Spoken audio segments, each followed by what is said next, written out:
Welcome to another edition of Anglican Unscripted. This is episode 895. I'm Kevin Kallsen.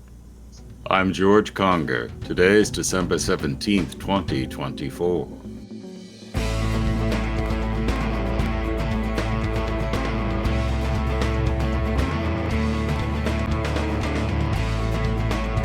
All right, welcome to another episode of Anglican Unscripted. This is my happy place and Georgia's happy place, where we come down and talk to you about the news, what's going on around the world, mostly in the Anglican Communion.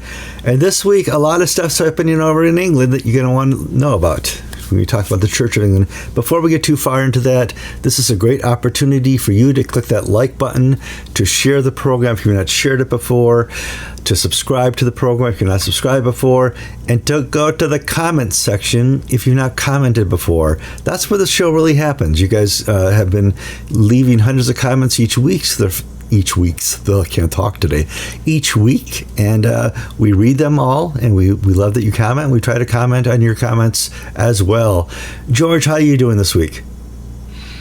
Preparing for Christmas, the pageants this coming weekend. I've got a class, my Advent series. It's 4:30 this afternoon. Just busy. Lots of fun. Yeah. Same with our church. Advent season, we're having our Christmas party at church Tuesday 17th, tonight. Oh boy. So I know where I'm going. I'm at the Christmas party at our church. So, and Jill's flying back to Florida Thursday, and life continues on here in sunny, blue sky, Florida. Hope it's blue skies where you guys are. Let's move on to the news. We've got lots of stuff happening here. The BBC is very interested in who's going to be the next Archbishop of Canterbury, even who's going to step in as a temporary person, because as you know, Archbishop of Canterbury Justin Welby resigned a week and a half ago. And Stephen Cottrell is going to step into his shoes for a short time until they can find another archbishop. But we have a problem, and the BBC brought our attention to that. The problem's name is David Tudor, and there was a case that is going to be made well known across the pages of European newspapers the next couple weeks, and we're going to talk about here on Anglican Unscripted, because this is about safeguarding, George. And if there's one thing I've discovered over the last couple months, church safeguarding, or Church of England safeguarding, is an oxymoron. It's words that should not be together or don't go together currently. Let's talk a little bit about the David Tudor case and how it affects Stephen Cottrell. Well, on one level, none of this is a surprise to those who follow closely the Church of England. But because it's now on the BBC, and the Justin Welby affair was basically brought up by Channel 4 News, these are now national issues, so that the headlines of the newspapers in England this morning are calls for the Archbishop of York to resign. The Church of BBC broadcast a story about Stephen Cottrell's relationships to a priest named David Tudor. And when Cottrell was the Bishop of Chelmsford, which is the east side of London going forward, he permitted David Tudor to continue to serve as a priest in the diocese, despite the fact that there were real major problems about Tudor. Now, what were these problems? He was officially banned from working with children because of sexual abuse. And he had even paid £10,000 compensation to a sexual abuse victim. And critics argued that Cottrell could have taken a stronger action against Tudor and not given him permission to officiate in the diocese, could have done something instead of waiting until 2019 when the police came involved when Tudor reoffended. So there are now calls for him to resign. Helen-Ann Hartley, the Bishop of Newcastle, was on the BBC, and she stated that Cottrell's credibility is, and I'll quote her, severely undermined by the lack of action in this case, and she called for him to resign. Now, Hartley has also called for Justin Welby to resign. So she's the only bishop to publicly make these statements. And she says the reason why he should go is that his moral authority is in question. There are concerns about Cottrell's ability to lead the Church of England, given his handling of this case. There's the issue of timing. It blew up, thanks to the BBC, just before he takes over on January 6th as the acting primate of all England and England. Well, this goes way back. In 1988, David Tudor was the defendant in 2 criminal trials. In the first trial, he was acquitted of indecently assaulting a 15-year-old schoolgirl, although he admitted having sex with her when she was 16. In the second trial, he was convicted of indecently assaulting 3 girls and was jailed for 6 months. A technicality squashed the conviction a little bit later, and the jury was told to misdirect the thing. That alone, in my humble opinion as a layperson in the church, disqualifies you from being clergy. Deacon, priest, bishop, done. That's it. You went to trial and you admitted to having, so that. Well, I think it was 1994. Mm-hmm. The Bishop of Southwark asked George Carey to reinstate David Tudor, saying he was a reformed character. And Carey doesn't remember this, but he went ahead and allowed Tudor to come back into office with the proviso that he not be around children. So Tudor's brought back into the fold, even though he's got severe questions about his character and ability to be a clergyman. Well, he makes his way to the Diocese of Chelmsford, which soon is under the control of Cottrell. And Cottrell advances him to be the position of area dean and an honorary canon of the cathedral there. And Helen-Ann Hartley, Cottrell said, well, I didn't act against Tudor. I knew he had this history because there was no new complaints. There were no complaints against Tudor when I was Bishop of Chelmsford, and all the issues that Tudor had done had been legally and completely resolved. So it would have been sort of a legal double jeopardy to go against Tudor again. And then he said, and he trotted out I took legal advice. And the lawyers say that because the victims had signed a non-disclosure agreement with Tudor after Tudor paid them £10,000, they couldn't legally get rid of Tudor because there was no complaining witness, because people took the money. And Tudor admitted no liability when he paid the money in 2012. And so because of all that, there was no grounds to go after Tudor until 2019 when a new victim came forward with the police. And the problem here, of course, is moral obtuseness, but risk management driving the church's response to these crises. Pay them off to go away. Let's not make waves. Let's not embarrass ourselves. Let's not do any of this stuff. Say, don't do it again. Make sure the victims get a few pounds to go away. Now, Helen-Ann Hartley said it was ludicrous, absurd for Cottrell to elevate this man to the rank of area dean and to an honorary canon. And her quote was that you are essentially endorsing someone's ministry as an example of good practice by making them an honorary canon. This is a child predator. And you're basically telling the world, and everybody who knew Tudor knew this was in his background, that we're going to reward you. Now, being a canon is a big deal in the life of a priest. You're a canon. One of our friends, I'm a canon. Yeah. One of the friends of this show, Matt Kennedy, has just been made canon for the Diocese of the Living Word, canon for preaching. That's a big deal. It is. Okay? Yeah. That's being made an honorary canon. There are canons who hold their job and then they move to a new job, they lose the title. And then there are honorary canons, and that's the church equivalent of getting a medal. Or if we were Catholics, it's being made a Monsignor. It's that sort of elevation. that you keep it for the rest of your ministry unless you become a bishop or whatever. And it's not going to happen to me. Yeah, there's no canon bishops.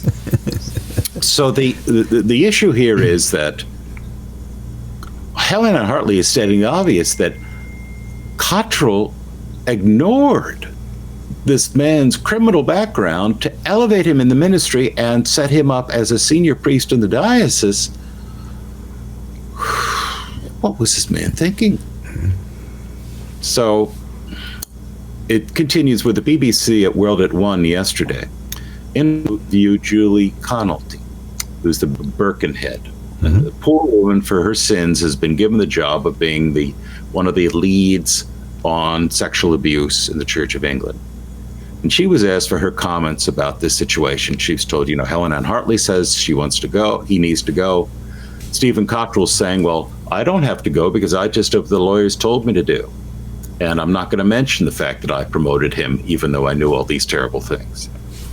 And Connolty said she was not calling for his resignation, because even though, and she was just masterful, she'll probably be the next Archbishop of Canterbury, the way she was able to do these words.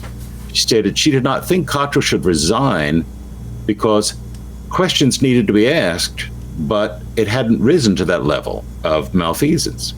And she said the real issue were the systematic cultural issues here, that we need to address the process. And besides, Cottrell only had limited powers. Because of all this, there was no grounds for calling for resignation. And it really was, as she said in a separate statement to the BBC, more of a cultural failure within the Church of England than a personal failure of Stephen Cottrell. Well, the interview, there's truth to that. Yeah, but at a certain point, you have to. The buck's got to stop somewhere. It does, absolutely. And when you're at the top of the totem pole, there's no place higher you can go. It stops with you. Mm-hmm. But then Julie Connolty sort of blew the whole interview by saying that besides, if we get rid of Cottrell and they put somebody else in there, that person may have problems. And so Connolty is saying, so there are priests currently who have these things? And she said, oh, yes. And there are bishops who have messed up safeguarding in the past? Oh, yes. And we just don't want to rock the boat. Oh, my goodness. So this is why Scripture is clear that we only promote people to the priesthood and to the episcopacy who are above reproach. If there's any question about the moral character of a priest or a bishop or deacon, we look into it and we release them if there's a problem. No questions asked. Otherwise, years down the road, you can't even secure yourself your own promotion because of what's in your past. And Stephen Cottrell, Justin Welby, and even George Carey have stuff in their background that makes one wonder. And I certainly think Stephen Cottrell has lost the ability here to have moral authority by having this in his past, George. And the sad thing is there's no claim whatsoever that Cottrell or Welby or Carey or Joe Bailey Wells, who's had to step down, had done anything immoral themselves.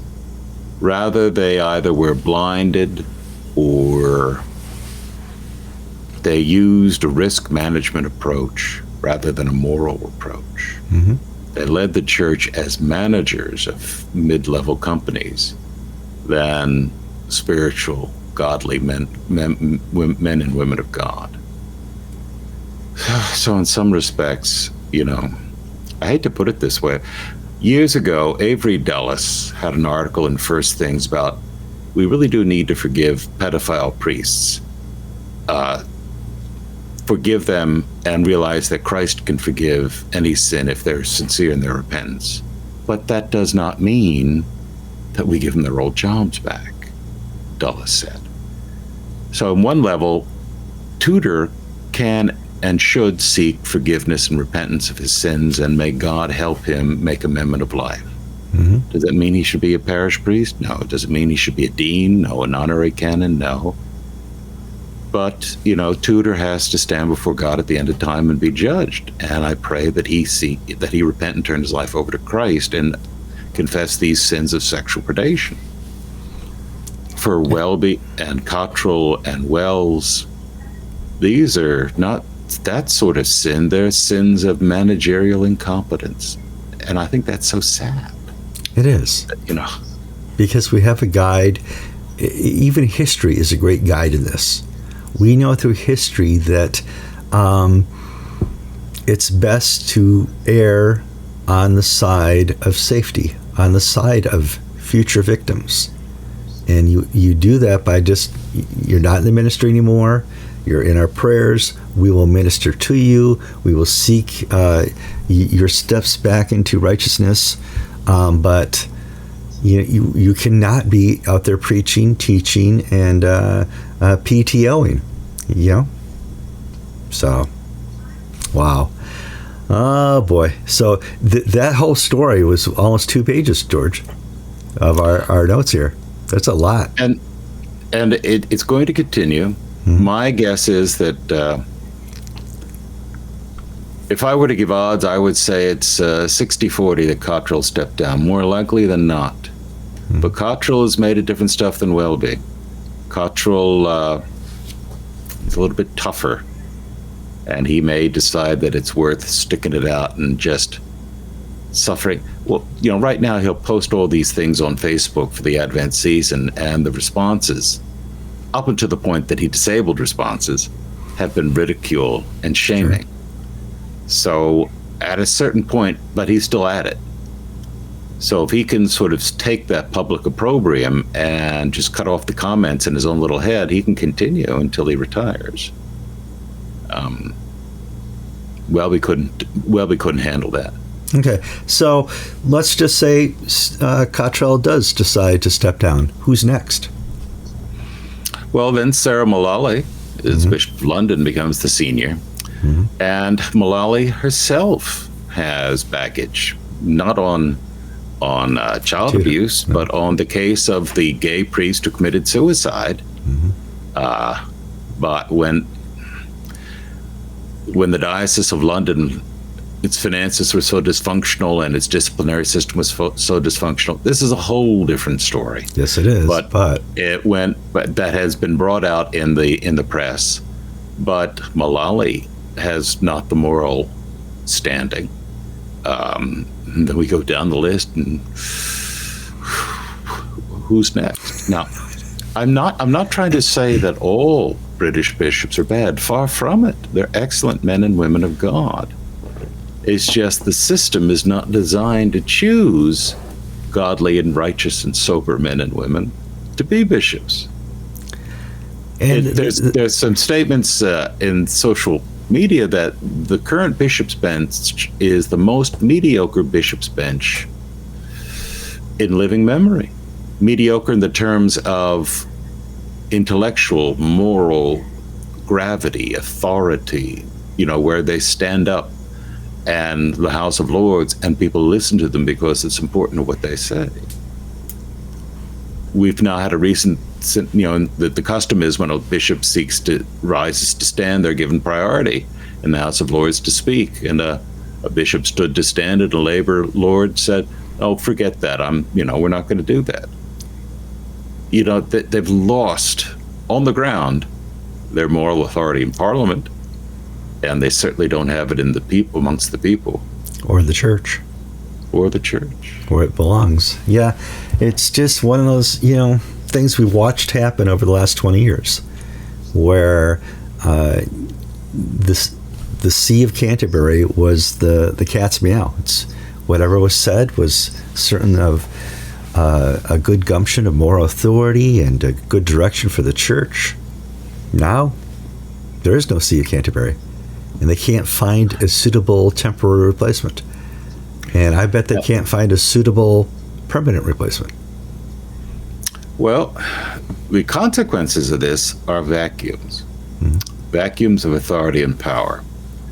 And we can, like handicap horses within the Church of England and say, oh, to be Cooley, Francis Decani, or Graham Usher, or Martin Snow, or this and that. And, they're going to do what they're going to do. But we can, I think, with a little more confidence, predict what's going to happen on the international scene. Justin Welby was famous for hiring, I hate to use American political analogy. It was like Joe Biden had to pick somebody worse than him to be his vice president, Kamala Harris. Kamala Harris had to pick somebody worse, less qualified, Tim Walz. If you're a Democrat, I'm sorry, but one of the differences between Trump and Harris was that Trump could pick people who were better qualified, more brighter, stronger, better people in certain areas, and he was not jealous of their excellence. Robert F. Kennedy Jr. being an example. Look at his cabinet. He's got a cabinet of all-stars. Yeah. Some believe, others think it's awful. Welby picked mediocrities to be around him. Or people yes of lesser ability. I would say yes men. Yeah. So now we have a South Sudanese bishop who's the head of the Anglican Consultative Council, and a former Kenyan dean to be the Archbishop's advisor for international affairs. And these are not men of gravitas or substance. They are, because they took the Welby bait, they burnt all their bridges with their African brethren, and they don't have the gravitas to convince the European, those of European descent, and they're relevant to the Asians. So there is a tremendous vacuum in the Anglican world right now that is ripe for GAFCON and the Global South to exploit. And we have some 40 Church of England bishops who have not spoken out about this situation because I don't know, fear or just policy. One has, her name is Helen-Ann Hartley. I had it right here in my notes, and there you go. Helen-Ann Hartley. She's spoken out, but she also is being compared to a person of ill repute because she's spoken out. Yeah, last week Peter Selby in the Church Times castigated her for essentially being a petulant child and not letting the system work. And today in the Telegraph, Charles Moore took her down a peg or two, saying that she has a tendency to throw stones at the leadership. And here's what she said. And then he went on to say that her own record was not spotless. So Moore in the Telegraph, he wrote, and I'll read this to you. Yep. Yesterday, I telephoned the Diocese of Newcastle because it has at present no safeguarding officer, and its previous officer left accompanied by a non-disclosure agreement, NDA. The diocese says it has an interim safeguarding officer, and I got no substantive reply about the NDA. According to the Church of England press office, the National Institutes of the Church do not use NDA, so it'd be interesting to know if Bishop Hartley is out of line on this. So what is Charles Moore intimating? Well, there's skeletons in Helen-Ann Hartley's closet, and we'll lift up the curtain if she keeps making a stink. This is nasty, okay? And then we've got people like Jonathan Aiken, former government minister who went to jail, saw the lights, now a priest, and he has a letter in the Times today. Basically, he's saying to lose one archbishop is an accident. To lose two is just terrible, bad manners. And it's starting to look like the Spanish Inquisition. And he writes, perhaps both archbishops made errors of judgment many years ago on difficult safeguarding cases. It goes without question saying that everyone is sympathetic to victims of abuse. But as with other crimes, victims are not always the best judges of the appropriate penalty, nor are episcopal tricotiuses and other punitive voices popular with the media. Okay, Helen-Ann Hartley, Jonathan Aiken stuck a knife into you. Have we forgotten about Christian forgiveness, or do we prefer the amended view of Voltaire? In England, they shoot an archbishop every so often pour encourager l'autre. to encourage the others. Jonathan Aiken, London, Southwest 5. So the establishment, Jonathan Aiken in the Times, Charles Moore in the Telegraph, I laid it in to Helen-Ann Hartley for not being a team player. Nope. Not being the only man in this, and the only person with an ounce of integrity, the only man, as we would say, in a manly America. Yeah. Helen-Ann Hartley is being taken down a peg for being petulant and childish and womanly. A nag, a scold. My goodness. That's all right. We got good news, though. They're starting to put the team together. Get the band back together to pick the next Archbishop of Canterbury. And on that list, we have Lord Evans of Wearsdale, the former head of M15. Or M5, sorry. MI5. My Lord. Now, the chairman of the Crown Nominations Commission to recommend the next Archbishop of Canterbury is the former spy and police chief. Is that a good look for the Church of England? At this point, yes. Now, if this were Russia and the KGB were helping to pick the next leader of the Russian Orthodox Church, we would say, that's a given. That's normal. We expect the KGB to be involved. To have MI5 have their fingers over the nomination process? No. If you want to scare off the Anglican world from getting any closer, relinking itself to Canterbury, just do what you're doing, Church of England. And man, oh man. No, I can't wait to the introduction. We're going to introduce the next Archbishop of Canterbury, James Bond. No, call me 0039. Just whatever. Yeah. So, it's a mess out there. So let's keep moving on here with the news. We have a tech story. Let's talk about that. Prince Singh, former Bishop of Rochester and Provincial Bishop of Eastern and Western Michigan, given 3-year suspension by presiding Bishop Sean Rowe. And this is just a bad divorce case that is not going away, George. Prince Singh and his wife had a very messy, nasty divorce. He's of Indian ancestry. He's an Indian immigrant to the United States, he and his wife. And they got divorced. And in the divorce proceeding, she accused him of domestic violence. Their adult sons accused him of being an SOB with a violent temper and everything.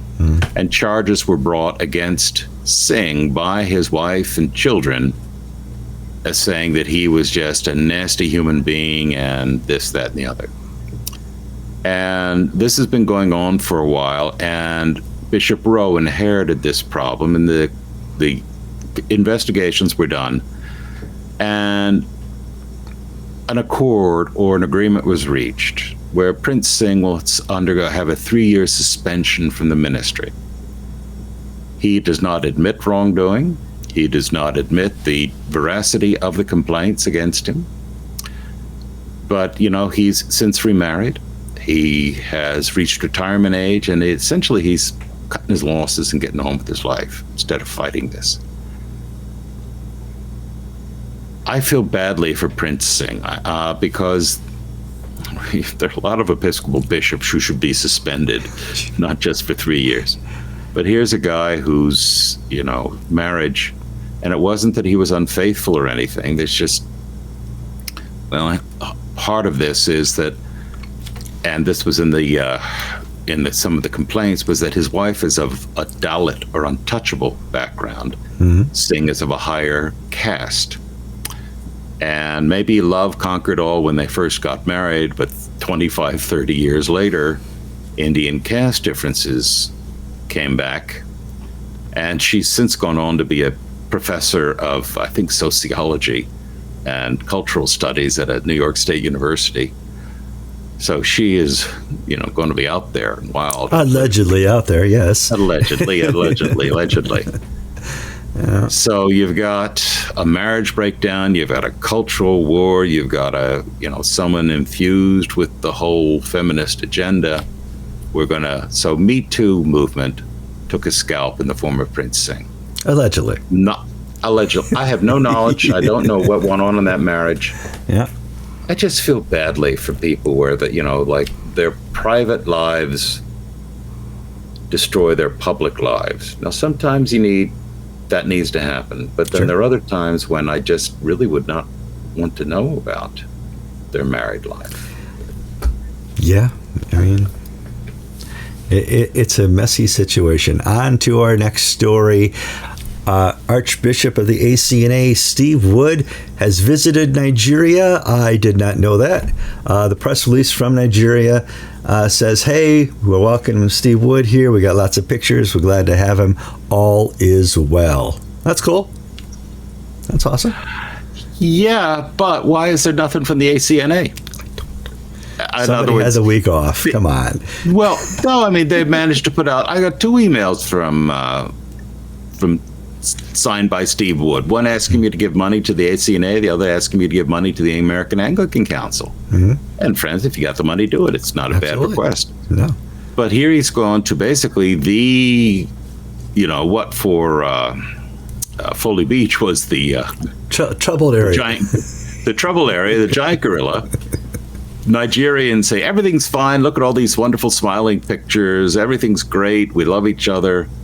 And silence from the ANiE. Now, is this the Sherlock Holmes, the dog that barked in the night? The dog didn't bark in the night. That's the mysterious question. Is the mysterious question the ANiE has nothing to say about a trip to Nigeria? Not a flying visit, go, hi, how you doing? But, the whole shebang with the banquets and the meeting and greeting and smiling and accords. Why visibly silence? Well, visibly, what we can see, all the trouble that existed before 4 years ago is gone. They let go of the dioceses that were here in North America. They gave them over to Archbishop Foley and the ANiE. My latest off-the-record talk with a certain former archbishop indicated all things were good.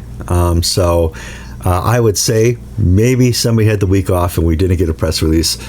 Or we're no longer allowed press releases from the ANiE. That's even a better bet, So, but that was when we were in early formation of the ANiE, that was our biggest problem, was provinces that didn't want to let go. And Nigeria was one of them. We are glad to be letting go on now. On to some more news here. We're going to talk a little bit about Vatican. We love to do this because they're brothers and sisters. The Vatican's Christmas creche has baby Jesus lying in a manger swaddled by a black and white califa, the scarf worn to symbolize Palestinian rejection of Israel. Is not Jesus the most famous Israeli we know? I don't know. Well, there are people who tell us, even I heard one Church of England bishop say that Jesus was a Palestinian. Afraid not. Nope. Afraid not. He was a Jew, and Palestine, as Palestina was a Roman province that became thing in the 3rd century, 300 years after Jesus left. Mm-hmm. So the official creche, which is the manger scene with the shepherds and the baby Jesus, the whole thing. Our church has one. Your church has one. Many people's homes have one. Mm-hmm. Jesus was swaddled. He's lying in swaddling cloths, wrapped in swaddling cloths and lying in a manger. Mm-hmm. And the Vatican decided to wrap him in the cloths, which is the Yasser Arafat headgear that you see all these students at Columbia who want to burn down the Jewish Hillel Center. Oxford too. Yeah. Oxford and, all these anti-Semites. Mm-hmm. So what were they thinking? And there's a lovely picture of Francis contemplating the baby Jesus wrapped in his Palestinian stuff. Well, that didn't last too long. The Vatican took it down. The Israeli ambassador, I think, complained, rightly. Other people complained. And I'm sure Francis had nothing to do with the dress choice. But, this is the rot of the institutions, the rot of the Vatican. Benedict the 16th, I think he was a great fellow. I like John Paul II. they were there, what, good 30 years? They couldn't turn the ship around to get rid of the various cliques. And now under Francis, the cliques are being empowered even more. So how far are they going to go with this stuff? No, it's a machine. And the forward motion of this machine is, for all intents and purposes, unstoppable. The machine goes where it wills. And it's hard to watch this. It's certainly not fun to watch. And especially in a time when we're celebrating the greatest gift the world has ever seen. Yeah. It is a shame and a sham. All right, let's move on here. Little Ireland makes the news. Ireland politically has been going downhill very quickly, but that's not for this discussion. This is to discuss the Irish Church Mission has joined the ANiE. If you don't know, and I did not know this, the Irish Church Mission was kicked out of the Church of England. They were set up to convert Catholics to Anglicanism. Not a hard task. Yeah, they were kicked out of the Church of Ireland, and they are very conservative Protestants. And the Diocese of Dublin has moved into liberal affirming Catholicism. And so they disagree on almost everything. And they in the Church of Ireland in the south, where the Irish Church missions operate, basically made their life impossible because, we don't want to mess up our relations with the Catholics. You're taking this Jesus stuff too seriously. Yeah. We know how this works. We're not going to we're not going to ordain your deacons. We're not going to license your clergy. Now, this was a mission society set up specifically to bring the Protestant religion to the great unwashed of the Catholic Church in Ireland, Southern Ireland. Well, they've now been accepted lock, stock, and barrel by the ANiE, and last week Bishop Andy Lyons went and ordained 3 deacons for them. And you can sort of tell their churchmanship is, if you look at the ordination pictures, nobody's wearing vestments. They're all sort of dressed like I am right now. No stoles like the one over my shoulder, or cassocks or surplices or anything. So the Irish church missions have been added on, and so that there's now sort of positive support for working with, because at this stage in Ireland, it's not that they're working to bring people from Catholicism, they're working to bring people from nothing. Yeah. Because the Catholic Church, some will find this offensive, but in many parts of Ireland is no longer a religious force. It still has some sort of cultural hegemony. But the mass of the people are like in England now, nothing. It's largely a club. It's a library, And so that they're working to bring the Christian faith to people who may not even know. They may have cultural remembrances of making the sign of the cross and doing this and that, but as a lived faith, it's absent in many, many parts of Ireland. And so the Irish Church missions work is to bring people to Christianity these days. Mm-hmm. And that sort of thing is obnoxious to Michael Jackson, the Archbishop of Dublin, the Anglican Archbishop. Well, it's interesting. We have a couple more stories we wanted to talk about. They have found in Germany, in a grave, an old sphere that, in a skull, I don't know what they're saying here, that dates Christianity's arrival to Germany 200 AD. That is crazy. So 1,800 years ago, they found a scroll that was engraved. It says, of St. Titus, holy, holy, holy, in the name of Jesus Christ, Son of God, the Lord of the world, resist with all attacks. The God grants entry to well-being. May this mean of salvation protect the man, and obviously they didn't have good English back then, the man who surrenders himself to the will of the Lord Jesus Christ, Son of God. Since before Jesus Christ every knee bows, those in heaven, those on earth, and those under the earth, and every tongue confesses Jesus Christ as Lord.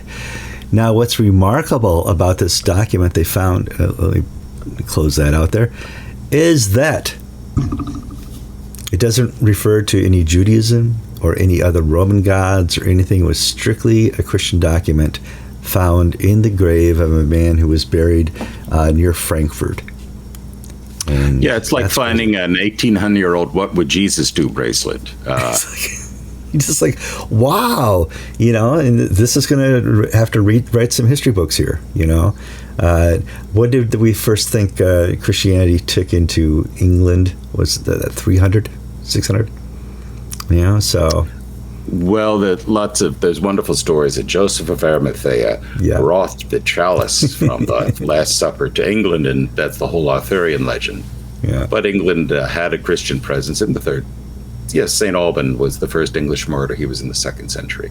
Yeah. But, Germany was not part of the Roman Empire, that part. The empire was on the other side of the Rhine. Yeah. That was barbarian territory. You gave me a story that you can read about a man who wanted to apply for a job at an Episcopal church and stayed after. Well, it's actually Holy Comforter Episcopal School in Gadsden, Alabama. A man walked in, wanted a job, filled out an application, and they said, sorry, we're not hiring, but we'll keep your application on file. And then the front desk said, where did that man go? He didn't come back this way. And 3 hours later, he fell through the ceiling of a schoolroom, scaring the you-know-what out of a teacher and whatnot. And evidently it was a bum trying to find a nice place to hold up for the night and then go down and eat all the food in the kitchens. And the sheriff of that county, whose child attends that school, said they got there in 42 seconds after the 911 call was made. So exciting times. Mm-hmm. We skipped number 2 and 3. Did you want to hold those off? Or? Oh, I skipped them because we had so many pages. Which one are 2 and 3 here? Going back here. Yeah, do the Global South. Yeah. Yeah, we've got into the, we mentioned earlier, the vacuum. The Global South and GAFCON, through no grand strategy, but just good luck, have seen some wins lately. We mentioned Vincent Massosa, the new Archbishop of Angola and Mozambique. That province is now firmly in the Global South camp. He'll be installed January 26th. In Chile, Enrique Lugo, who's the Bishop of Concepcion, is the new primate replacing Tito Zavala. He attended the Kigali Conference. He's the son-in-law of Colin Baisley, the former English missionary bishop in Chile. He'll be installed January 12th. He's fluent in English. And in the Indian Ocean, James Wong, the Bishop of the Seychelles, he has stepped down as Archbishop, has been succeeded by Gilbert Tellison, and he is thoroughly Orthodox and likes the Global South, and he will be enthroned on January 19th, and the Provincial Synod has endorsed the bishop's decision to back the Global South Fellowship of Anglicans. Now, in all 3 cases, the Anglican Communion office sort of pushed to the people to elect pro-Welby, pro-London people, and they just did what they wanted to do. Cool. So we've got 3 strong pro-GAFCON, pro-Global South primates coming onto the stage now. Story 3, divisions within the Anglican Church of Brazil. Michaela Chola's group. One bishop was forced out, and liturgical Anglicans told they are not wanted. Little split going on here. I don't know what to make of this story because I've known Miguel Ochoa for over 20 years, and I know him to be a godly, good fellow. Sure. But evidently there's a division within the Anglican Church of Brazil, which is not the Episcopal Church of Brazil, but the GAFCON-affiliated one. And it's between what you would call high church Anglicans or prayer book Anglicans versus charismatic / Pentecostal. Pentecostal, yeah. I would not say low church. I would say Pentecostal. Pentecostal Anglicans. And the prayer book Anglicans feel that they are being pushed out, that they're not welcomed, and that the church is going into what they describe as a Pentecostal nosedive. They're really going into the word of the Lord, and God has anointed me to tell you this. Mm-hmm. And there's talk of people just pulling out. Now, we're only getting one side of this story. I don't know if it's true or not, but there is certainly discomfort in some quarters, and might be time to. GAFCON has no ability to fix things in the Brazil, but it can certainly help smooth things out. Absolutely. And we don't want to be 3 Anglican provinces in Brazil. Pentecostal one, a prayer book one, and an Episcopal affiliated one. Yeah. So if there's a way that we can sort of moderate this anger, and also if some of the accusations are true about basically the Pentecostal version that is being proclaimed, basically gets rid of the prayer book as a historical anachronism and allows the Spirit to direct everything, then we got some problems here. That's a car crash. That's not Anglican. Yeah, that's a car crash. Again, just what we're being told. A lot of social media activity on this point, a lot of emails flying back and forth.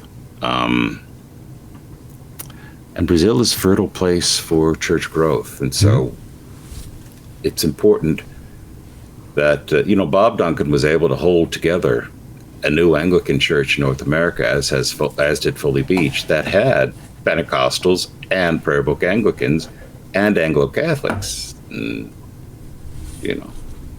there's tension with some of the different divisions, but they've been holding together.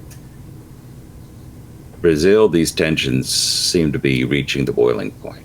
Yeah, I would suggest, we used to send Bishop Bill Atwood to all these types of things, go see what's going on down there. And it'd be probably welcome to send one of our bishops down there and, figure out what's going on, or a phone call. But a visit's always better. And then what's on our next notes here? Boom, did we miss anything else? Two items. One, the drones, and the other is the shooting in Madison. Okay, well, let's start with the drones, because the shooting in Madison, I have a personal connection to that, and so we'll save that for last. People have been reporting drones. Now, I don't remember how many in my audience are movie buffs, but back in the late 70s, a wonderful director put out a movie called Close Encounters of the Third Kind. And up until the point that movie was released, the sightings of UFOs in the United States was 2 a year. There was nothing. They didn't even have an official office in D.C. to report UFOs to. After that movie was released, UFO sightings went through the roof. They actually had to form a government agency that you could report to. It was an offshoot of NASA. And you could call and report your UFO sightings. All of a sudden, people just looked up in the sky and they didn't know what they were seeing. So it had to be a UFO. It had to be an alien. It had to be ET. So I'm not surprised when I see out of New Jersey reports of people seeing drones, because they are drones. But when I first started looking into this and watching some of these videos they put on X, the first thing I saw was the plane pattern going out of Newark. Every 2 minutes a plane's landing in Newark. I go, well, that's not a UFO. I know what that is. I have identified it for you. But then as the week it went on, I saw people posting videos of drones that I've not seen before. We have to come into the rules of the FAA. It is not illegal to fly a drone nobody has seen before in airspace at night. That's not illegal. So your government can't just go out there and shoot down the drones. It's not even illegal for a foreign entity or a foreign civilian to fly a drone in public spaces in our airspace that aren't controlled. Like, as long as they're not flying the drone over a Navy base or an Army base, anybody can fly drones under 400 feet in marked areas. And so far, very few of these drones that have been flying in New Jersey have gone into those illegal areas. They are starting to now, because they're getting a little bolder. But, George, you remember in the 70s and 80s crop circles? It changed the world. All of a sudden, there's acres and acres of circles in England and in other parts of Europe and here in America that were just knocked over by a ship that had landed from a different planet. And the media went wild. They would send up helicopters and take pictures of these because we didn't know. Not knowing just makes the mind go crazy. It really does, until finally, I think 15 or 16 years after the crop circles, the two guys who started it all came forward and explained how they did it. And they had a great time, and they had the pictures of them doing it, so that was, the whole story. But they sure waited a long time. I'm going to bet we'll get to wait a little bit longer to find out about what these drones really are, George. Well, you and I don't live in New Jersey, New York, Connecticut, the hub of this activity. So this is somebody else's problem, really. And because you got, Kevin, you might be the one doing this. I don't know. But you've got drones. You know about this stuff. Drones. Yeah. I have to say that, I don't know what to think. I hate to say that I have so little trust in our government spokesman these days that when he says that nothing to worry, don't need to worry, I think of all the things I was told I needed to worry about COVID. I don't need to worry about Afghanistan, inflation, this and that. Inflation is transitory. We're winning the war in Afghanistan. So, I don't have a great deal of confidence in government spokesmen, but because this is not a pressing issue to me and there's nothing hovering over in my house, I don't particularly get excited about it. Well, the key thing the government said, the Pentagon, the spokesman for the government said is, we don't know what they are. There's nothing to worry about. Therefore, that he lied. If you know there's nothing to worry about, then you do know what they are. Okay, that's government speak. That's Army 101. That's, come on. We've been over this bridge before. There have been a lot of interesting explanations. One is somebody sniffing out nuclear radiation so that this may be a dirty bomb in the New York, New Jersey area. Mm-hmm. Well, I have a retired fellow in the church, and we were talking about this, and he was actually a weapons inspector in Iraq back 20, 30, 40 years ago, whenever we did that. And he said, well, if you're going over enemy territory, you want to use drones or planes or helicopters, but why waste your time when you have trucks that can drive around and do this more efficiently? So I don't think is that. The one that was most, to me, most intriguing to me was put forward by a fellow named Scott Adams, who is he's a political commentator and also does the Dilbert cartoons. Oh, okay. And his point was that drones are the future of warfare, and we've seen that in the Ukraine fighting. And the drone manufacturers in the United States, most of them are in the New York, New Jersey, Connecticut area, and he believes that this is just mass military training because we need to train people to fly drones and to operate them. And basically, this is a crash program to get get the Air Force or the Space Force, whatever is in charge, drone competent. Because right now, if the Russians invaded, or even the Ukrainians, they have a drone force that could beat ours. Well, I don't know if I buy that, because most drones, like this one here, this DJI drone, is completely autonomous. I just tell it what to do; it will do it. I don't know how much, and I would assume our government has more advanced droning than this.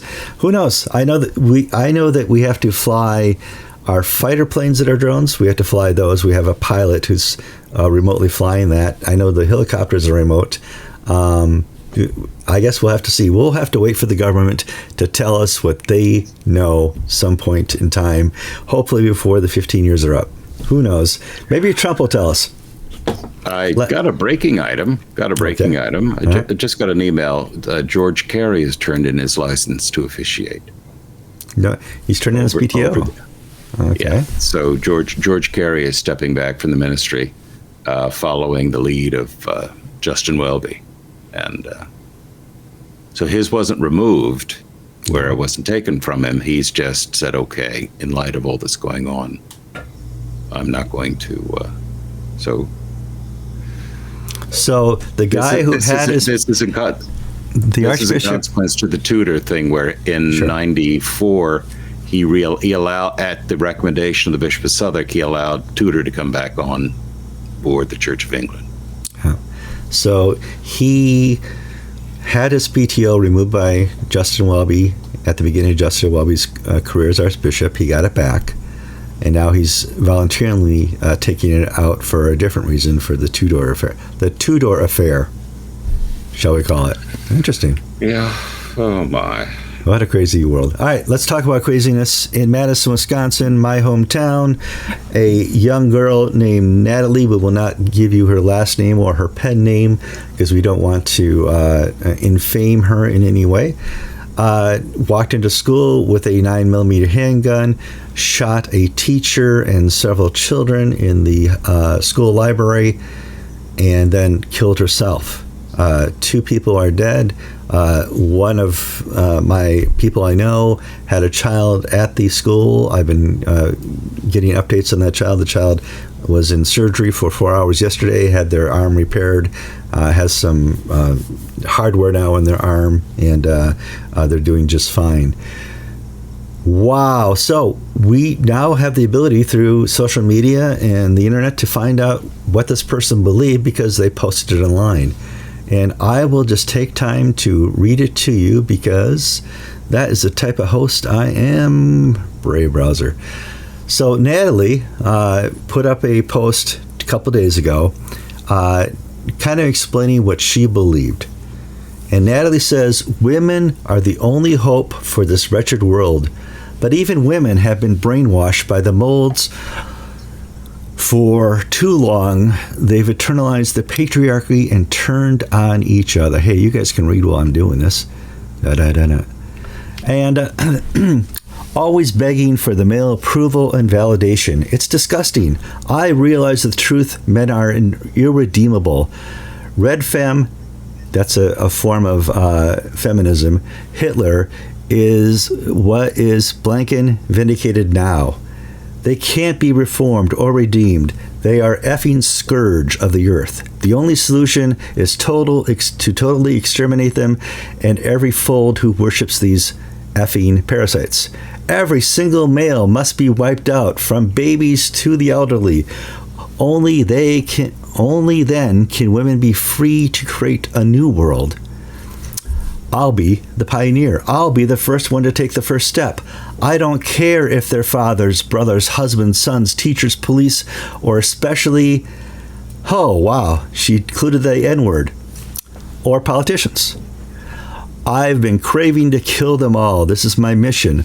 Only when this parasitic sludge has been expunged from the earth is when then the world will be clean and women can start over. It is the only way. In approximately 10 minutes, she says I'll be dead. It's strange, but it feels good. This is Natalie, a person who was, let me get that out of there, move it on over, who obviously has been brainwashed by modern radical feminism. The last school shooter was a trans person. The one before that was a trans person. We are seeing the statistical likelihood of you being killed by a liberal in a mass shooting just infinitely more possible than being killed by a member of the NRA. Kevin, the problem is guns. Get rid of those guns. Well, she broke the law by taking a gun into a school. She broke the law by taking the gun out of her house because she was only 15 or 16. She's already broken all the rules that you could have made for her. Let's just talk about this new reality of what we're doing to our children, George. Well, once upon a time, we would call a person who wrote this mentally ill. And there would be services, hospitalization, she's threatening harm to other people. That would be grounds for an involuntary commitment, at least in the state of Florida.